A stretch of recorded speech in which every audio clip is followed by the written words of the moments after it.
So today is going to be a day in the life of a medical biller, a full-time medical biller, entrepreneur, all the things. I don't usually do these vlogs because it's kind of hard to know what I can show you from what I can't show you, but I hope you enjoy this little vlog today. Let me know how you like what you see. It is Friday, the 14th of November, and it is about 10:07. I started off kind of late because I didn't go to sleep when I was supposed to. I spoke about that in another video about making sure that you have a routine set and your time is right and everything. But the good thing about being a full-time entrepreneur is the fact that you can bounce back from it. You don't have to be, getting in trouble. If I had to be to my 9 to 5 full-time job, then that would have been an issue today. But because I am working for myself, I can just jump into it. So I have right here is my laptop. This is the one that I use. And I have a big screen curved monitor. I also have a laptop over here, but I don't use this one for my medical billing business. Let me move this back a little bit. I don't use this for my medical billing stuff. I actually just use my laptop. I do have the big screen monitor that I showed you that you can like move the screen on, have the screen on two things. And many people say that they love that. I personally don't. I think I'm a little weird, but I personally don't. So I just use my laptop. This is a 17-inch laptop, and I used to carry it around. I don't do that anymore because it is pretty hefty. So it just stays right here on my desk.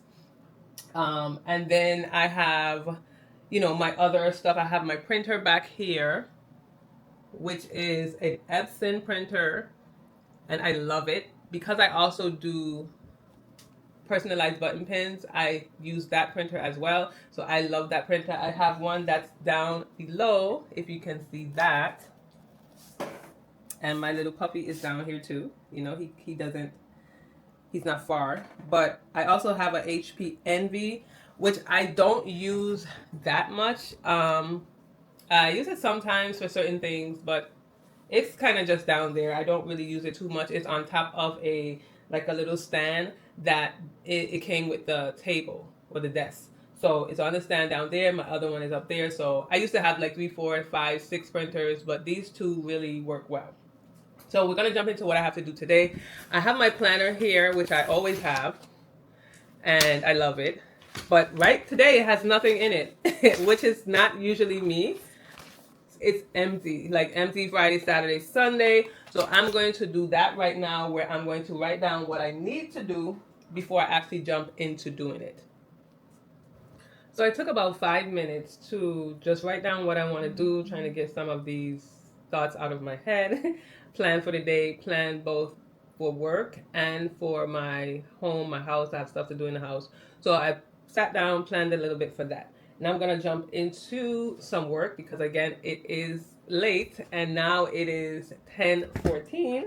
So I have a little folder here where I put stuff that I want to work on throughout that week. So I might not get to do it, every day, but this is stuff that's really, really urgent and important, and I want to work on it sometime during that week. I have another bin up there where it will be what I have to do, as far as maybe it might be something that I need to follow up on and it's going to take longer than a week, or some type of maybe resource that I want to use that I know is going to be coming up, but it's just not right at this second or at this week on this day. So I'll put it up there so I'll know to look for it. It's easy to lose stuff if they're not organized, at least for me. So I'm trying to be organized, and I had to kind of figure what I was going to do when I am home versus when I was at work, because I had stuff all set up at work.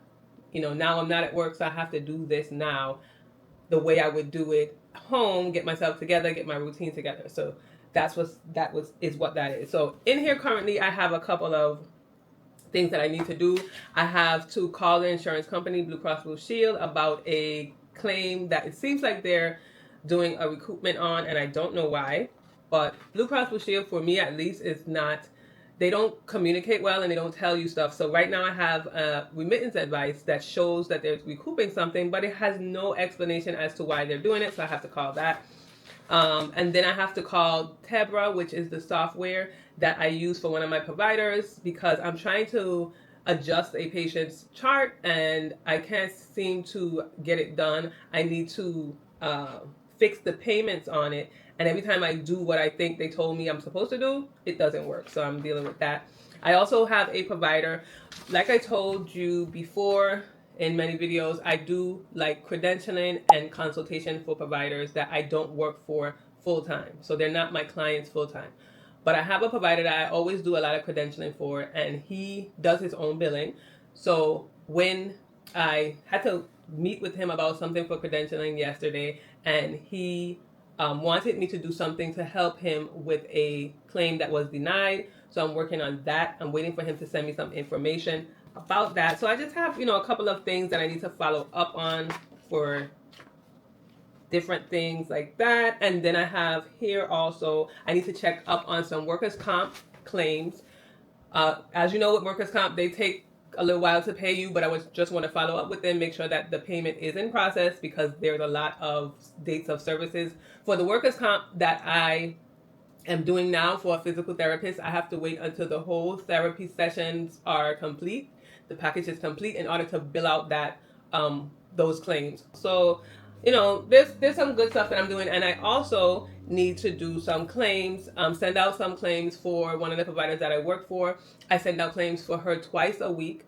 I've said it in another video, but how often I send out claims depend on how many claims there is to send out, what me and the provider agree upon, and she's okay with the fact that I send them out twice a week, because again, I like to send them out in batches so that I can then receive the payment in batches, post them in batches. It just makes everything more seamless for me. So I'm going to jump right into checking my email first. I like to check my email first, just see what's on my plate, what I need to do, and then we're going to go from there. I have my email in Office or Microsoft 365. I've had it for about 3 years, and I really like it. It is very economical, or it's affordable. Maybe that's the word. It's affordable. It was initially $12.50 a month. I think now it's like $13 or something like that, which I don't think is bad. It comes with Word, Excel, Microsoft PowerPoint, like all the Microsoft suite stuff, and then it also comes with Teams, and I use Teams to do my provider meetings, so that works out as well. And with the Teams, I can have our meetings for as long as I need to. It's not capped off like it is for Zoom when you are using the free version. So I really like that as well. I do all of my meetings with my providers through Teams and not Zoom. I have to authenticate my account, which at the beginning I felt was annoying, but with everything that's going on, I'm glad that I have some type of security. You want to have security when it comes to, patients, doctors' information and all that stuff, even just your personal stuff. So that's a good thing.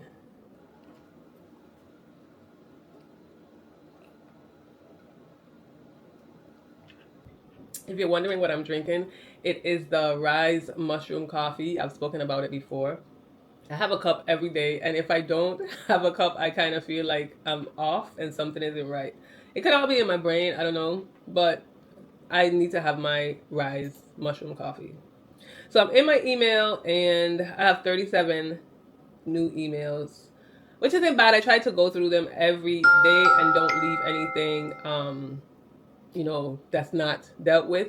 If for some reason that I look at something, I know I need to deal with it, but I feel like I don't have the time, the strength, the energy to deal with it, I would just put it back as being unread so that I can know that I didn't do what I was supposed to do.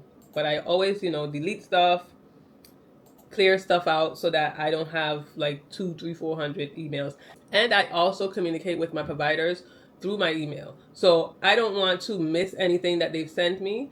I check my email, like I said, every day. sometimes twice a day. So I don't want to miss what they've sent me. So I try to check my email every day. Comment, LinkedIn. And there are a lot of, just junk that you can get rid of. I tried to get rid of the junk one time and not have to deal with that. So, and I also have, if you're interested in a fax machine, the fax machine that I use is a SR fax. It's a electronic fax machine. It's $12.60 a month, which I think also is a good price for that. I don't fax that often, so I don't have a home phone either, so I can't like hook it up to my home phone. But I don't think it's a bad price for me using it. When I need to use it to be able to receive and send faxes, it's there. I think it's a nominal price, and that, it's not a big deal. It's a part of doing business. So I'm okay with the price for that. So if you're just looking for a fax machine, I think that may be a good one that you can look into.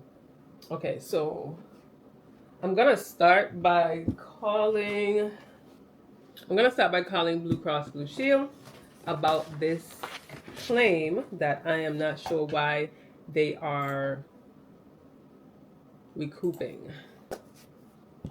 Thank you for calling the Blue Cross Blue Shield of the U.S. Virgin Islands Provider Call Center. Please stand by for the next.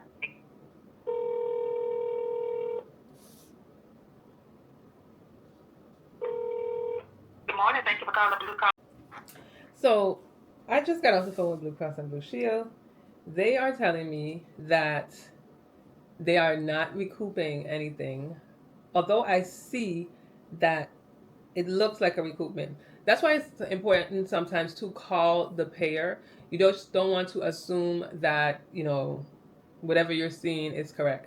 So when going through the claim with the representative, they're saying that we got paid twice for one date of service. So I'm looking through the records and I noticed that on my end, I see that we got paid once.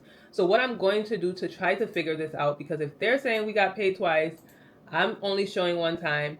Maybe a payment wasn't posted. Maybe they are incorrect in what they're seeing. So I'm going to look up Blue Cross Blue Shield's on their website, which you should know that payers, they have their website where they show different claims, what were paid and stuff. So that's what I'm going to look up right now. And I'm going to see if I overlooked something, because it's possible that I could have overlooked something. But I'm only showing that we got paid once for this, so I don't see why they would need to recoup anything. Like I said, the representative said that they paid us twice. Now, when they initially paid us, or when they initially processed the claim, because they didn't pay us, they said that the visits went straight towards the patient's deductible. The complete claim went towards the patient deductible. After reviewing it, I found that to be like, that didn't make sense. I looked through it, and so I then said, well, can you reprocess this, because this doesn't appear to be correct. After they reprocessed it, they paid it, and then the representative is saying that they paid it twice. So right now, what I'm going to do is look into that and see what I come up with, if they actually paid it twice, and if maybe it just wasn't posted, and what's going on. So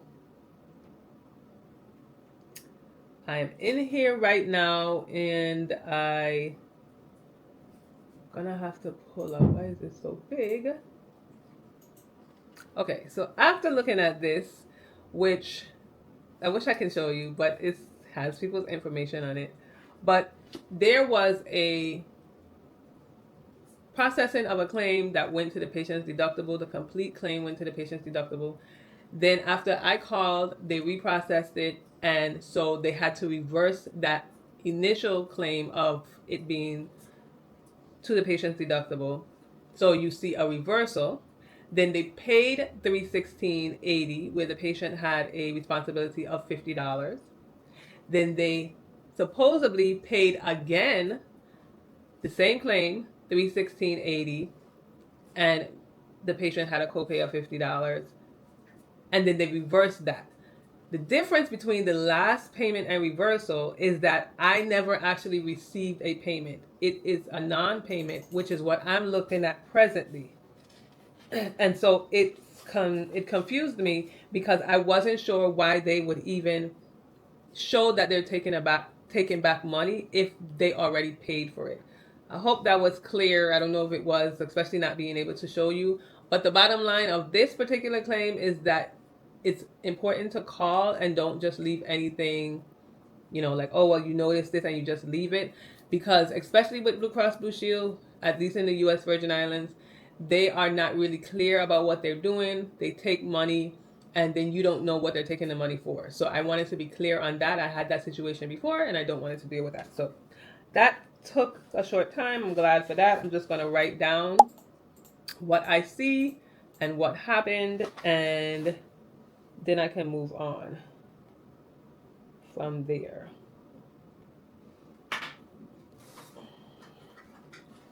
So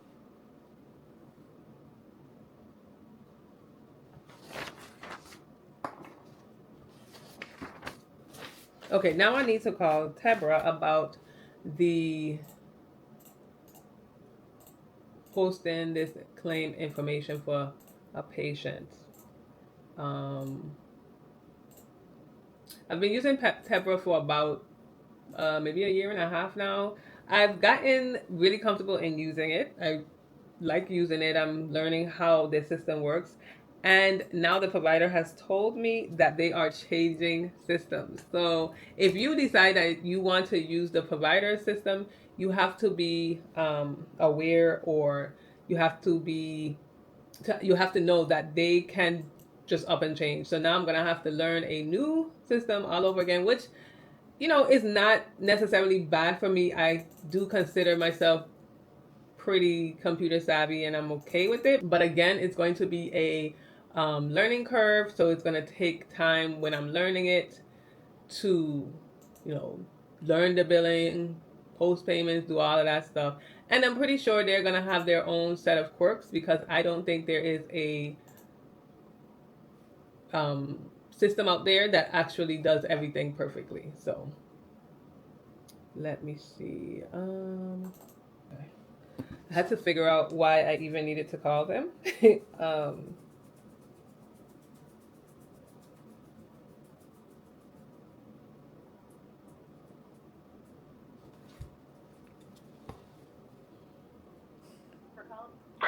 Cario and Patient Pop have now joined forces, becoming the digital backbone of your practice success.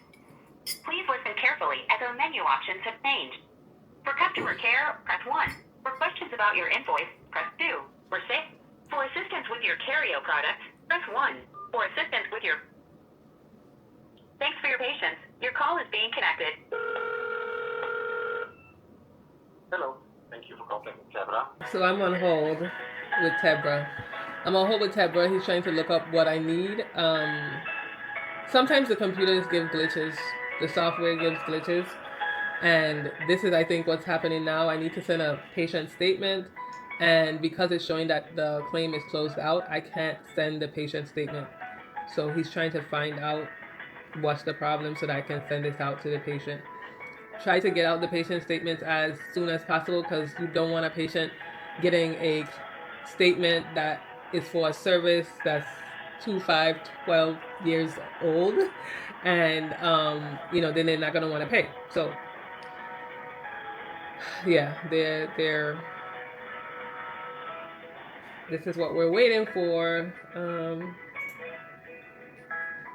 and I try to batch stuff that I want to do. So when I call Tebra, if I have like several things that I want to ask them, I just ask them all at once instead of doing one by one. I'm still very much of a pen and paper person. I'm working on I usually do my follow-ups and what I need to follow up on, people I need to call, all of that stuff in either a notebook or on a piece of paper. But I'm trying to put together like a notebook or basically like a notebook that I can keep everything in. Not necessarily keep in, because a lot of these things I don't need to keep for future reference. I just need to keep them until I've completed, it's been done, and I've logged it in the system, and then I could like shred it. So I want a notebook or something that is perforated where I can pull out the pages, but that I can have it somewhere that's together instead of having a lot of little papers everywhere. And I love a good sticky, so I've been trying to hold back on my stickies usage, but I love a good sticky, so I've been doing that as well. But I'm really trying to work on this book. I want something that's, like I said, a book that I can put everything together and try to have a system for that. So I've been working with that. Okay, so I finished what I had to do with Tebro. They actually fixed it, thank God. I'm gonna send out that patient's statement. I'm gonna send out that patient statement. Which, let's see. So with Tebra, I like Tebra, but it's something that you have to really like learn all the little nuances. And you have to be open-minded with doing it because there's a lot of clicks, there's a lot of things that kind of doesn't make sense sometimes. And let me see. Okay, after that, I have to do the correction of the claim, like I said, for the provider that I just do credentialing for. I don't do their billing, but he needed my assistance with one specific claim, which I charge him basically as a consultation for. So that is what I'm going to do. I have to upload some information onto United Healthcare's website. And just talking about the websites for the providers, if you're a medical billing business owner and you have different providers, you don't want to, number one, this is just my personal thing, and I think this is how it should actually go. I know other billers do it differently, but you should not be using your provider's login information. So if I'm working for John Doe and he has United Healthcare, I shouldn't be logging in as John Doe. John Doe needs to log in as himself, and then he gives me permission as the biller to use, to work on his behalf, to send claims, do whatever, but it'll be on his behalf.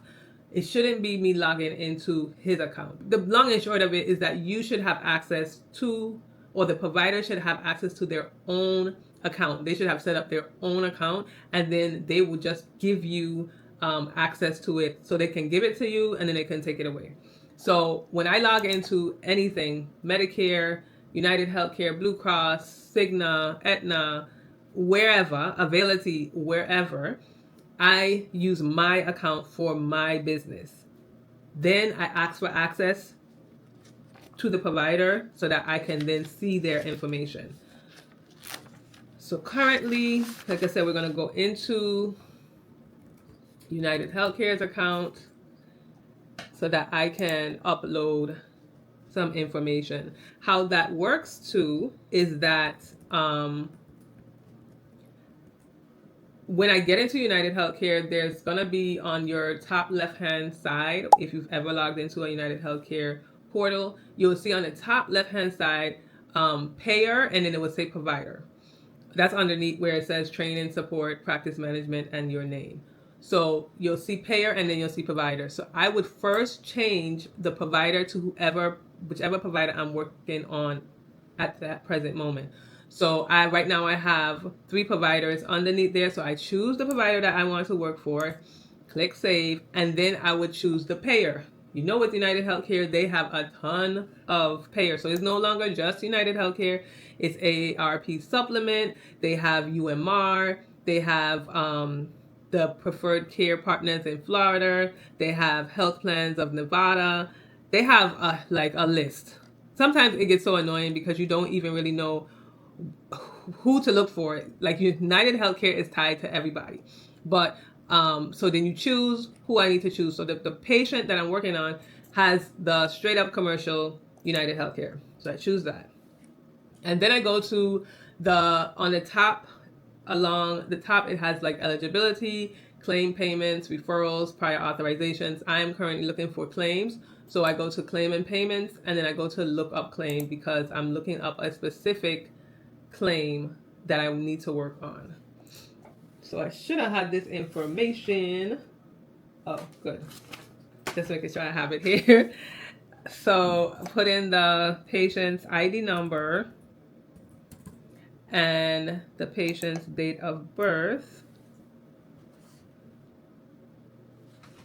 Do y'all see this puppy right here? I don't know if you can see him, but he does not give me a break. I mean, I love him. I love him, love him, love him with everything, but he doesn't give me a break.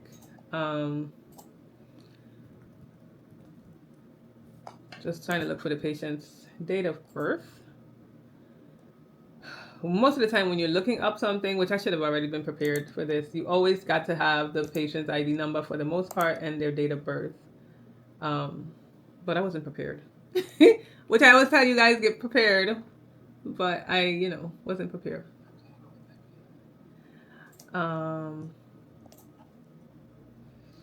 So I'm in the claim now. No, I'm not in the claim now. Why am I not in the claim now?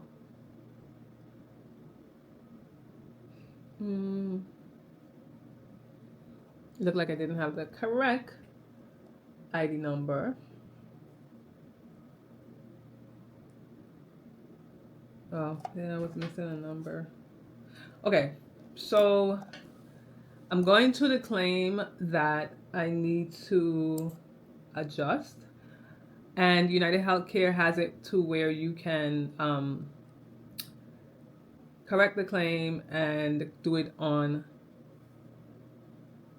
So instead of me trying to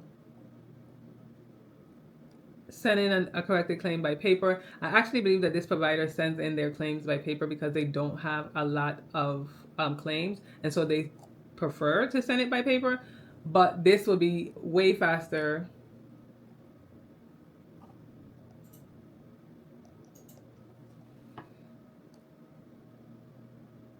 This will be way faster. So it seems like for whatever reason, it's not allowing me to do this online. Which yesterday it said I could do it online. So let's see what the... No, it seems like, so I want to upload some documentation and correct the claim online, which for whatever reason now it's seeming like it's not doing it. What I'm going to do is wait a little bit. I'm going to try to do this again in the afternoon and see if it works, because maybe there's some type of computer glitch, because all of a sudden I can't do anything as far as doing any corrections. So we're going to skip that. I'm not going to stay too long on that. Give me 1 minute. Someone is calling me. Okay, so I'm back. So all of a sudden, this is why I tell you to just make sure. Computers give glitches all the time. So I just was on this site. They said that there was no, under the Act on Claims section, there was nothing there that I could do. So I just said that I would, wait a little bit, come back. So I got a phone call, answered the phone, said, okay, let me refresh my screen. Now, all of a sudden, magically, it's back there. So we're going to do it now. So I'm going to go to the correct claim portion, and I'm going to go to submitting a new claim. So, well, sorry, not a new claim, a corrected claim. So I'm just going to upload some of the information. We just going to correct the date of service, which needs to be corrected. Make sure that the other information is also correct. The good thing about doing the corrected claim online is that it's quicker, of course, but that it also enters in the original claim number, which is what you would need when you are sending a corrected claim. Of course, the resubmission code is 7, and then you put the original claim number in box 22. So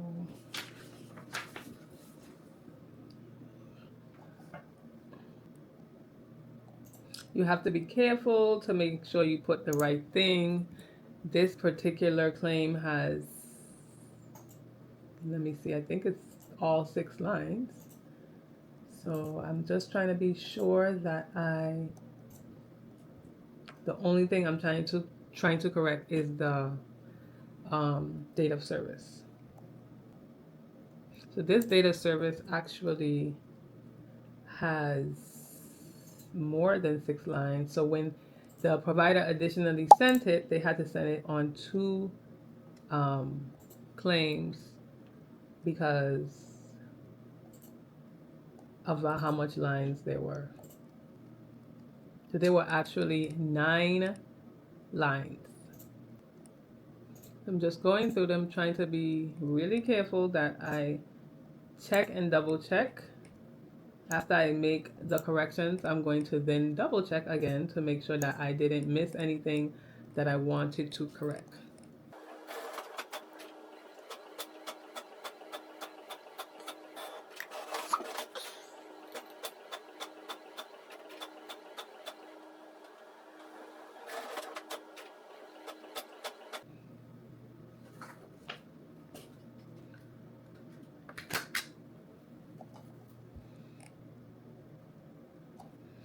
Okay. So I don't know I don't know where I left off at, but what I've just been currently working on, which kind of just drained me a little bit, was another UHC issue. It was for the same provider that I don't do billing for, but he wanted me to handle a claim. He added another claim that he wanted me to handle, and so this provider is a DME provider, and DME is not my specialty, but I can figure out, I know the basics of billing, I can figure out why something was denied, probably why you need to do it, all of that stuff. And so when I'm looking at the claim on UHC site, I noticed that there are several claims that the provider sent in. Again, I didn't do the billing, but the provider sent in. So now I had to look through each and every claim to see what was on the claim, what was changed, what did they correct. And it appears to me on the claims, the provider just kind of kept resending the claim because it was denied and wasn't addressing the denial issue. I've noticed that a lot with providers that do the billing themselves, or they have people who do the billing who don't necessarily know about billing. And so they kept just resending the claim. And so there were like 6 claims with the same exact information for the same date of service that kept being denied over and over and over again. And I had to see, well, why it was denied, what was happening. And eventually, after going through everything, I realized that, number one, there is an issue on the claim form that the provider needs to deal with. I need to call them and speak to them about that. And number 2, I had to speak to, I sent an email to my local representative for United Healthcare to see if they can help me figure out all the claims that were processed and how they were processed, which I think is an important thing to have, or to be able to speak to a local representative. In the Virgin Islands, we do have local representatives, and I do believe in other parts of the United States there are local representatives for each state. I don't know how helpful they are in the other states, so I don't have to deal with them, but I know my local representatives are really helpful. I cannot complain about them, and especially United Healthcare and Cigna. I've been doing this for a while, so they know me. They know that I don't just come with simple stuff that can be fixed. They probably could be like, when they see my name, they don't want to answer because they know it's going to be something that is really like complicated. It's not just me sending them something easy and simple that I could have figured out.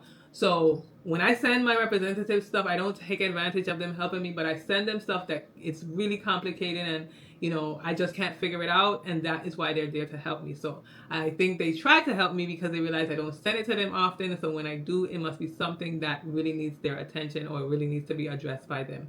And so I usually kind of can get help. So I'm waiting back to hear from my representative about that.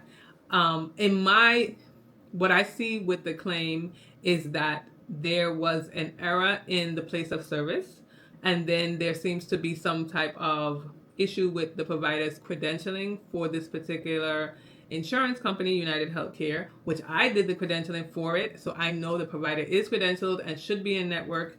And so I need to figure out what United Healthcare has and what our organization, which is called VI Equicare, what they have sent to United Healthcare, because there was an update in the provider's information, but we don't send it directly to the payers, we send it to our local organization and then they disperse it to the payers. So that was done, I think it was like last year or even 2 years ago. So I'm not sure why there's an issue with that presently. So I'm going to look into that as well. But all of that is within my email. I'm waiting for the response from the representative, and then we should be good to go with that. Now, before I go to lunch, because the other part about working from home, it is easy to fall into the trap of not eating, at least for me, because I get so engrossed in my work and doing stuff, I sometimes don't tend to eat. So right now it is 11:32. Yes, 11:32, and I'm gonna do one more thing before I go to lunch, and that is going to be to call workers' compensation about the claims that were already sent to them, just to kind of see where everything is, if everything is gonna get paid or not, and where we need to go or where I need to go from there. So that's the last thing I'm gonna do before I go to lunch, and then I'll jump back on with you guys to let you know what I'm doing. Okay, I am back. I hope I don't look more stressed or look stressed, because I don't think I look stressed this morning, but this afternoon has been crazy. So I think I left off by saying I was going to lunch. I went to lunch, had my lunch. I had to get something done in my house, so I did that. I came back around 2 o'clock actually, and I jumped right into calling workers' compensation. I think I spoke about that already, trying to find out if the claims were paid that were uploaded. I have one provider that is in network with workers' comp or work with workers' comp, and so I was trying to figure out if the claims were being paid, because the provider is a physical therapist and the first initial visit can be billed to workers' comp, but when it comes to the plan of care, you have to wait till the end of the plan of care in order to send all the rest of them. So I have about 8 patients that pertains to. I've uploaded maybe about 5 of complete, the complete follow-up care plan package, and it takes workers' comp 90 days to pay from the point that I uploaded. So for example, if I uploaded from July to August, or let's say September, because that's how many sessions the patient have, I can only wait until, September to actually send the claims to workers' comp. So then from the point of September, there's another 90 days on top of that it may take for us to get paid. So the first claim being in July is, July, and then August, September, then it's in September when the sessions are over, I can actually send the claims, and then another 3 months on top of that. So this is something new for us in the Virgin Islands, to upload it the way we're uploading it. Not that we weren't working with workers' comp before, but they had it a different way. They found a new way to do it, and it's still kind of confusing. So I want to make sure everything's going okay. I've been calling all around for about an hour or so to try and figure out if everything's okay. Finally got somebody to talk to, had to send them an email, and they're going to respond back to me. So I'm waiting on that. If you notice, there can be a lot of waiting sometimes in medical billing, because when you have to rely on someone else, whether that is the provider, the payer, the front desk, the coder, all of these people help with your claims. So you will probably have to wait for this one, wait for that one, call this one tomorrow. So that's where the little book that I was talking about earlier, I think I mentioned earlier that I wanted to get together, because there is a lot of follow-up in billing. So now it is about 3:12. I don't know if you can see that. 3:12, and I am mentally kind of drained. So what I think I'm going to do, I have some claims that I want to follow up on, 3 claims that I want to follow up on. I think I'm going to do that, and then I'm going to submit the claims for the provider. So there is a routine that I do for my providers. Today being Friday, I usually do claim follow-ups, as I've been doing all day today, and then I submit the claims for this particular provider close to the end of the day. So I want to make sure that I get in all of the claims that, even on Friday, so Friday morning, this provider usually finishes work around 4:30. So normally I would wait until after that. I might do it around 5 o'clock, 5:30, or like today, I'm going to do that earlier. I'm going to do it now. It's around 3. So, after I do the 3 follow-ups, then I'm going to do it. So it'll bring me closer to probably like the 4 o'clock. bring me closer to the 4 o'clock period, and then I'll send out her claims, and then I should be finished for the day. I wanted to jump on quick. I know I was ending this vlog, but I wanted to jump on quick and let you know about the claim submission. I told you I was going to do some submitting of some claims for my provider before the end of the day. It is 4:33, so I'm hoping to cut this off at 5 o'clock, and so I'm on it. But I thought I would jump back on and let you know about this claims submission. With claim submission, the practice management system will probably do a scrubbing for you, meaning they will maybe catch some things that you have put for it to look for, maybe if it's missing a name or if it's missing an address or something like that. But for the most part, when you are submitting claims as a medical biller, you need to look at the claim, make sure everything is there. With physical therapy, there are certain modifiers that need to be there. This practice has a This practice has a physical therapist assistant, and a occupational therapist. So there are different modifiers that go with that type of healthcare provider. So I'm checking for that. I'm also checking for certain things like with Medicare, they always require a referring provider on the claim form. I'm checking to make sure that the referring provider's name is there. I'm checking to make sure that the correct place of service is there, because this physical therapist does home and office visits. I'm checking to make sure that the codes, the CPT codes that are there, that the fee schedules are popping up, that they look correct. For me, I guess I've been doing it for a while, so I kind of keep those things in mind. I might not be able to tell you the exact amount of a CPT code for a particular payer, but I can give you like an idea. So I can say, well, with Medicare, the price should be around this amount. In doing it so often, I can do that. So I will kind of look at that as well. All of this is done kind of in a glance, in a few seconds or so. I also look for if I need to put any modifiers. The providers use the modifiers. They're the one who codes. They're the one who puts the modifiers. But I need to make sure that they're there, that it makes sense, that they're using it in the right way. If I don't think they are, I would look it up, research it, check to see, make sure that it's correct. So these are the little things that I look at when I am submitting claims. So I will just go through a claim, like I said, look at certain points, names, providers, all of that stuff, and then I would submit the claim so that I would then be able to run it in a batch. Currently, I have about 25 claims to submit right now. So this is what I'm going to be doing, or this is what I'm doing for the last thing at the end of the day. Just kind of looking through them, looking at the insurance, who's the insurance, the date of service, who's the provider, if it's in office or at home, what are the codes that are being used.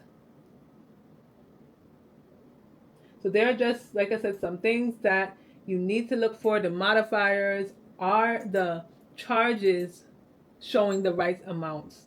Different payers have different fee schedules, so you need to make sure that if you send a claim to a payer and you accidentally send it and it has a 0 fee, they're not going to say, oh, well, let me give them $50 because they actually, the allowed amount is $50. They're not going to do that. They're going to process it and say that it was allowed, but they're going to pay you nothing.